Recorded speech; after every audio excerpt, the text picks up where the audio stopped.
자, 그래도 공부는 해야 되겠죠? 핫픽스를 통해서 이번 주 그래도 우리가 봐야 하는, 공부해야 되는 섹터들 점검해 보도록 하죠. 핫픽스로 돌아오겠습니다.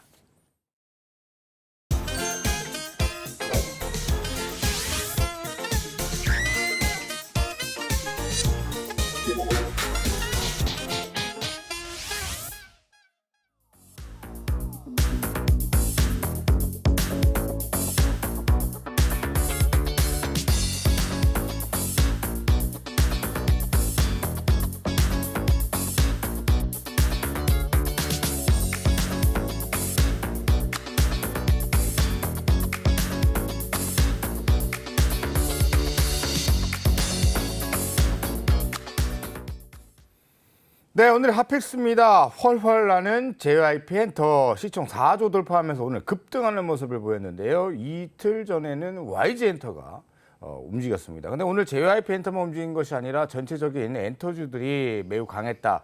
이 시간 통해서 우리 불타는 주식 중에서 엔터주 제한 많이 드렸다는 거 기억하시면 될 것 같고요.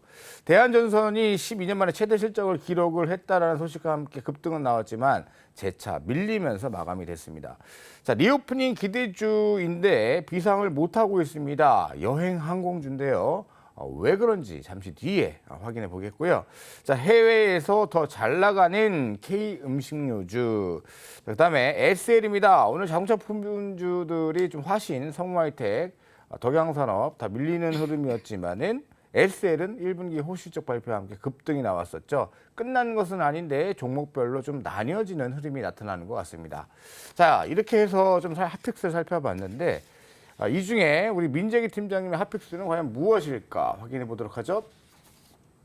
네, 대한전선입니다. 12년 만에 최대 실적 기록을 했지만 투자 포인트로 잡기에도 좀 애매할 수도 있고 오늘 액면병합 이슈로 또 밀린 것인지 전반적으로 어떻게 보고 계십니까, 대한전선? 네, 일단 어제 이제 가온전선이라는 기업이 이제 실적 발표를 하고 시간에서 이제 상한가를 기록을 했거든요. 그래서 오늘 장 초반에는 이제 대부분 종목들이 다 강세 흐름으로 출발을 했습니다. 그래서 이게 이제 대한전선의 액면병합 이후에 거래 재개가 되면서 혼자만의 이슈는 아니었던 것 같고요. 물론 이제 그 부분도 영향을 줬겠지만 전체적으로 전선주들이 다 강했는데 요즘 우리나라에서 이제 유행하는 게 좀 새로운 약간 그런 부분들이 있잖아요. 좋은 내용이 나오면 올라가면 또 팔고 그래서 밀리는 그런 그림들이 좀 나타나는데 오늘 전선주들이 전반적으로 좀 그런 흐름이 있었지 않나라는 생각입니다. 근데 이제 1분기 실적이 나왔으니까 한번 그 부분과 관련해서 그림으로 한 보여드리면서 설명을 좀 드리도록 할 텐데요. 일단 이제 왼쪽에 있는 세로 막대 그래프가 매출액 추이라고 보시면 되는데 분기별로 꾸준하게 이렇게 매출액이 좋아지는 그런 모습을 보여주고 있습니다.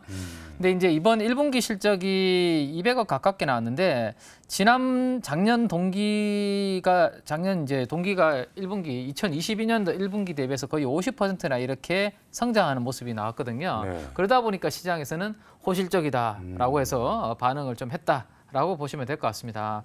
근데 이제 대한전선은 이제 주가가 좀 무거운 편이에요. 그렇기 때문에 액면 병합을 했죠. 주식 수를 좀 이렇게 유통 주식 수를 줄이기 위해서. 근데 이제 앞으로 그 자본금도 1,000억이 넘고요. 무거운 주식입니다. 그래서 뭔가 강력한 모멘텀이 좀 필요로 할 것 같은데 저는 작년 하반기에 나왔던 이 뉴스가 대주주가 지금 호방그룹으로 바뀌었잖아요. 근데 호방그룹으로 바뀌면서 드디어 임해공장이라는 부분을 착공을 하게 됩니다. 이게 뭐냐 하면 임해라는 게 바다에 가까이에 있다라는 거거든요, 공장에. 그래서 지금까지는 호방그룹이 해저 케이블이라든지 초고압 케이블과 관련된 기술은 가지고 있었는데 이게 이제 바다 근처에 임해 공장이 없다 보니까 이 부분을 그냥 조금만 이렇게 생산해서 내보내고 그런 부분들밖에 할 수가 없었습니다. 근데 이번에 이제 임해 공장을 이 원래 해저 케이블 공장이 있는 쪽 부근에다가 마련하면서 앞으로는 바로 이제 해저 케이블 엄청 무겁거든요. 그러면 바로 생산하자마자 바로 바다로 내보내야 되는데 멀리 있으면 물류비가 엄청 많이 들겠죠. 그래서 이런 부분들로 진행을 하고 있기 때문에 앞으로 여기에서 한번 모멘텀을 좀 기대해봐도 되지 않을까 뭐 그런 생각 투자 포인트로 말씀드릴 수 있겠습니다. 대한전선은 그렇다면은 액면병합을 통해서 주식수를 줄여놓고 어떤 주가 상승의 어떤 준비를 한다라고 그냥 우리가 공부를 한다라면 지금 앞서 말씀해주신 전선주들이 강하다라고 말씀을 네네네. 해주셨어요. 그 근본적인 배경은 어떻게 될까요? 또 있다라면 어떤 종목이 가장 좋다고 보십니까? 네, 일단은 뭐 지금 미국을 중심으로 해서 인프라 투자가 매우 활발하게 지금 전개가 되고 있죠. 네. 그래서 인프라 투자를 할 때 기본적으로 우리가 이제 통신 케이블이라든지 이런 부분들을 다 또 다시 하는 부분들이 있기 때문에 여기에서 대단히 이제 수주 모멘텀이 좋다라는 부분을 보시면 되고, 그다음에 요즘 이야기가 많이 나오고 있는 부분이 바로 이 지금 화면에 보고 계시는 부분은 미국에서 대규모 육상 풍력 관련된 전력망 투자를 한다라는 그런 내용이거든요. 네. 그럼 여기에서도 당연히 이제 송배전 시설을 갖춰야 되겠죠.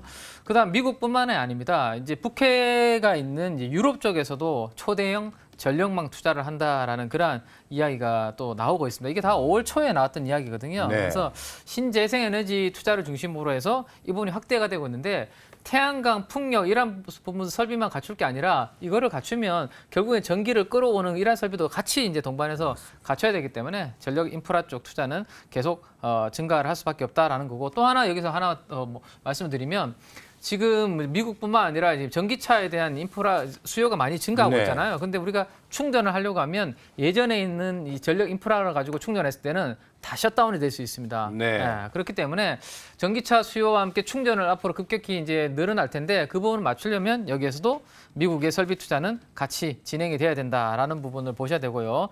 그 참고 자료로서 이 부분을 한번 보시면 될 것 같아요. 변압기 관련된 기업들도 요즘 실적 좋잖아요. 네. 재룡전기와 이 재룡전기의 매출과 변압기 수출 데이터를 보여주는 건데, 파란색이 이제 변압기 수출 쪽 흐름이라고 보시면 될 것 같아요. 재룡전기 매출도 같이 증가하는 부분이죠. 이게 예. 이제 해외 쪽에 변압기 관련된 모멘텀이 같이 동반되고 있다라고 보시면 될 것 같습니다. 좋습니다. 이렇게 전력전선은 뭐 중장기적으로 계속해서 성장성이 담보가 된 것 같습니다. 다만 시장이 어려워서 중간중간 좀 흔들림은 있는 것이고요. 자, 좋습니다. 그러면 우리 류민수 부장님의 핫픽스 한번 확인해 보죠. 네, 해외에서 더 잘 나가는 K 음식료. 자, 오늘 사실 농심 보고 제가 깜짝 놀랐습니다. 네. 언제 이렇게 올라갔지?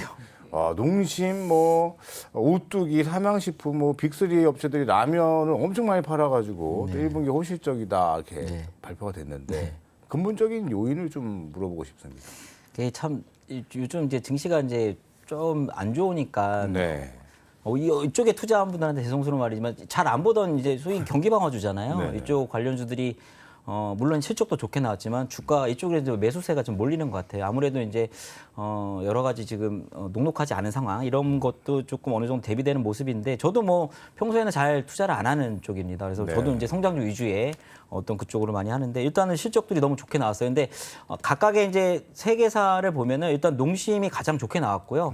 오뚜기가 약간 소폭의 상승, 컨센 대비. 그래서 삼양식품 같은 경우는 컨센 대비 좀 하락. 가는 모습이었는데, 그래서 그게 주가에 그대로 지금 차트가 나오네요. 보면 주가가 오늘 같은 경우 저희 농심 같은 경우 8% 상승, 오토기는 약간 밋밋한 모습. 지금 삼양식품 같은 경우는 이렇게 처지는 모습이잖아요. 네. 주가가 이제 실적이 이제 투영되는 모습을 그대로 지금 반영했다 이렇게 보시면 좋을 것 같습니다. 특히나 이 두 가지 부분인 것 같아요. 그래서 방금 자막에 나왔듯이 해외 매출이 상당히 호조로 뛰었다. 특히나 농심 같은 경우가 지금 해외 시장에서의 매출이 상당히 고무적인데, 이 공장에 대한 부분이 이번에 연계 실적에 온전히 반영이 된 모습을 좀 보여줬고, 특히나 LA 공장에서 그런 부분하고 코스트코나 샘스클럽 유통 채널별 이쪽에서도 매출이 상당히 지금 호조를 띄고 있거든요.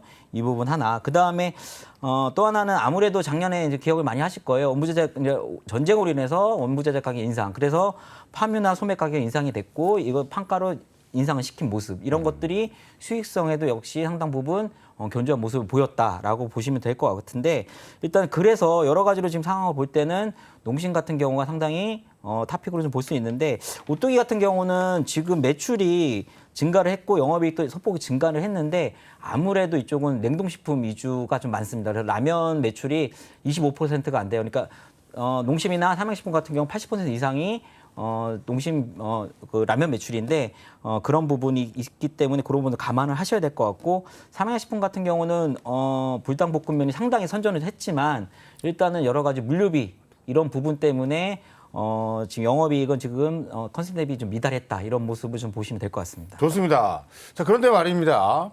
빙그레도 오늘 급등이 나왔어요. 제과업체들도 지금 같이 움직임이 나타나고 있는데 자, 빙그레가 언제 이렇게 1년 새 8배가 급증을 했습니다. 근데 아이들은 점점 태어나는 수가 줄고 있는데 이렇게 급증하는 요인은 역시 해외 이슈로 봐야 될까요? 해외일 수도 있고요. 일단은 빙그레 같은 경우가 여러분들 아시다시피 그 혜태 아이스크림 인수했지 않습니까? 그래서 네네. 그때 이제 제가 빙가업계 1위로 올라섰는데 그 이후에 또 제가 롯데푸드가 합병을 하면서 지금은 이제 2등을 내려간 상태입니다. 근데 차이가 점유율 차이가 뭐 한 1%밖에 차이가 안 되기 때문에 거의 이제 호각지세입니다. 호각지세인데 일단은 제가 볼 때는 빙그레는 내실을 많이 다졌어요. 그다음에 그 혜태 아이스크림의 적자 부분에 대한 부분 어느 정도 인지를 해서 외형 성장도 했지만 그런 어떤 인수를 하면서 M&A 하면서 내실을 다주는 모습을 계속적으로 보였기 때문에 혜태 아이스크림이 요번에 첫 흑자를 또 기록한 모습이었거든요. 그래서 3년 만에 지난해 첫 흑자를 기록한 이후에 계속적으로 내실을 다지는 모습이 상당히 좋았다라고 보시면 될 것 같고 역시 지금은 큰 어떤 매크로 성장주 위주의 어떤 위축 이런 것도 어느 정도 반영된 주가의 모습으로 저는 볼 수 있습니다. 그래서 이 중요한 부분이라고 할 수 있을 거예요. 근데 앞으로의 이제 주가 흐름인데 제가 볼 때는 이제 여름철 성수기가 지금 덥지 않아요. 지금 네. 벌써부터 더운데 앞으로도 여름철 성수기에 대비해서 좀 있을 수 있는 부분이 있지만 설탕 가격 인상에 따라 얘네가 판가 인상을 할 것인지 이 부분도 관전 포인트입니다. 좋습니다. 보시면 될 것 같습니다. 판가 인상 뭐 결국은 하겠죠. 저는 불안한 것이 마지막 방어 섹터들이 이제 순환매가 이제 끝까지 방어 섹터까지 돌아온다라는 건 어떤 시장의 회전이 끝 무렵인가 하는 불안감도 있습니다. 계속해서 공부를 해 나가야 될 것 같고요. 자, 더 중요한 건 이제 주전부리가 아닌가 합니다. 주전부리로 돌아오겠습니다.